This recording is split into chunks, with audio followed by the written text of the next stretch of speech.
உலகம் முழுவதும் பரவி வாழ்ந்து கொண்டிருக்கின்ற தமிழ் ஜோதிட சொந்தங்களே, டாக்டர் ஸ்ரீகுமார் ஜோதிட சேனலின் சார்பாக என்னுடைய நன்றி கலந்த வணக்கத்தை தெரிவித்துக் கொண்டு, திருமூலர் அருளிய மிக மிக சக்தி வாய்ந்த கணபதி மந்திரத்தை இப்பொழுது நாம் ஆழமாக சிந்திப்போம். கணபதி என்றிட வல் வினை ஒடுங்கும், வலிமையான வினையானது கூட கட்டுப்படும். கணபதி என்றிட காலனும் கைத்தொழுவான், மரண பயத்தை வெல்லலாம். கணபதி என்றிட கருமமே ஆதலால் கலியுலகத்தின் அற்புதமான மந்திரம் இது. கணபதி என்றிட கவலைகள் தீருமே. நீங்கள் எந்த நிலையில் இருந்தாலும் இந்த மந்திரம் தொடர்ந்து சொல்வதால் உங்கள் கவலைகள் உங்களை விட்டு அகலும். உலகம் முழுவதும் பிரசித்தி பெற்ற, பாராட்டை பெற்ற பரிகாரங்களும் பலன்களும் என்ற அற்புதமான இந்த தொடரில் நாம் இன்று எடுத்துக்கொண்ட தலைப்பு தொகுப்பு என்னவென்றால், தண்ணீரில் ஏற்படும் கண்ட தோஷம் விலக. அதாவது ஒருவருக்கு ஜலகண்டம், நீரிலே மூழ்கி இறக்கின்ற வாய்ப்பு. பெரும்பாலும் சிறுவர்களை இந்த ஜலகண்டம் என்று சொல்லப்படுகின்ற தண்ணீரில் ஏற்படுகின்ற தோஷமானது தாக்குகிறது.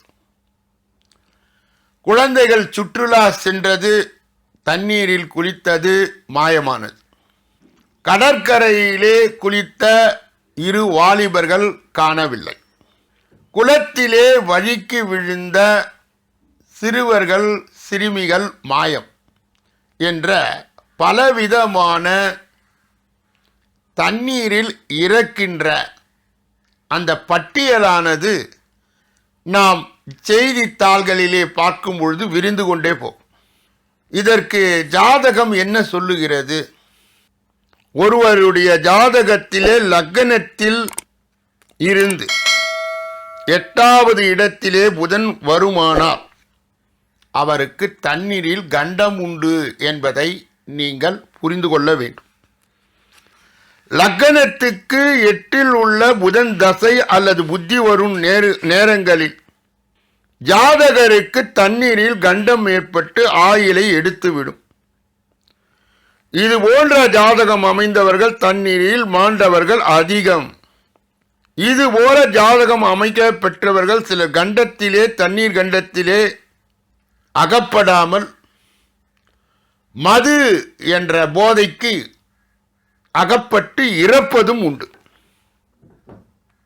ஆகையால் மீன ராசி நீர் ராசி, இந்த இடத்திலே புதன் நீச்சம் பெற்றாலும் அது 8வது இடமாக அமைந்தாலும் மதுவுக்கு அடிமையாகி விடுவார். இப்படிப்பட்டவர்களை அவர்களை வளர்த்து ஆளாக்கும் தாய் தந்தையருக்கு எப்பொழுதும் கஷ்டம். இப்படிப்பட்ட ஜாதகம் அமைக்கப் பெற்றவர்கள், அமையப் பெற்றவர்கள், மனமுடித்து கொண்டவர்களுக்கும் கஷ்டம். ஆகையால் இவர்களுக்கு எந்த பரிகாரம் செய்ய வேண்டும்? ஒரு புதன்கிழமையிலே 50 கிராம் வெந்தயம் எடுத்து ஊற வைத்து அரைத்து கொள்ள வேண்டும். அதனை ஒரு வெங்கல கிண்ணத்திலே வைத்து பூஜை அறையிலே வைக்க வேண்டும். தொடர்ந்து 9 நாட்கள் தினசரி காலையிலே அந்த வெந்தயத்திற்கு சாம்பிராணி தூபம் காட்ட வேண்டும். அந்த வேளையிலே புதன் பகவானே, எனக்கு ஜாதக ரீதியாக ஏற்பட்ட இந்த தண்ணீர் கண்டம் விலக வேண்டும், அல்லது இன்னொருவருக்கு சொல்லும் பொழுது அவர்களுக்கு தண்ணீர் கண்டம் இருந்தாலும் சரி, குடிக்கின்ற பழக்கம் இருந்தாலும் சரி, குடிக்கு அடிமையாக இருந்தாலும் சரி, அவர் சார்பாக இன்னொருவர் சொல்லும் பொழுது 108 தடவை சொல்லி இந்த பலாப்பலன் அவரை சேர வேண்டும் என்று கடைசியிலே சங்கல்பம் செய்து கொள்ள வேண்டும். அதற்கு பிறகு அவரை கிழக்கு முகமாக, அதாவது 10வது நாளுக்கு பிறகு அந்த வெந்தயத்தை எடுத்து அவரை கிழக்கு முகமாக உட்கார வைத்து திருஷ்டி சுற்றி, பிறகு கண்மாயில் அல்லது குளத்தில் அந்த வெங்கல கிண்ணத்தோடு போட்டுவிட வேண்டும். இந்த பரிகாரத்தை செய்துவிட்டால் ஒருவருக்கு தண்ணீரில் வரவுள்ள கண்டமும் விலகும், மதுவுக்கு அடிமையானவரும் திருந்துவார். இரண்டாவது பரிகாரம், அதிகமாக மதுவுக்கு அடிமையானவருக்கும் இந்த பரிகாரத்தை செய்யலாம். வெண்கல கிண்ணத்திலே உள்ள பாதி வெந்தயத்தை எடுத்து அவர் உடம்பிலே தடவி குளிக்க செய்ய வேண்டும். மீதியை தண்ணீரில் போட்டு விட வேண்டும்.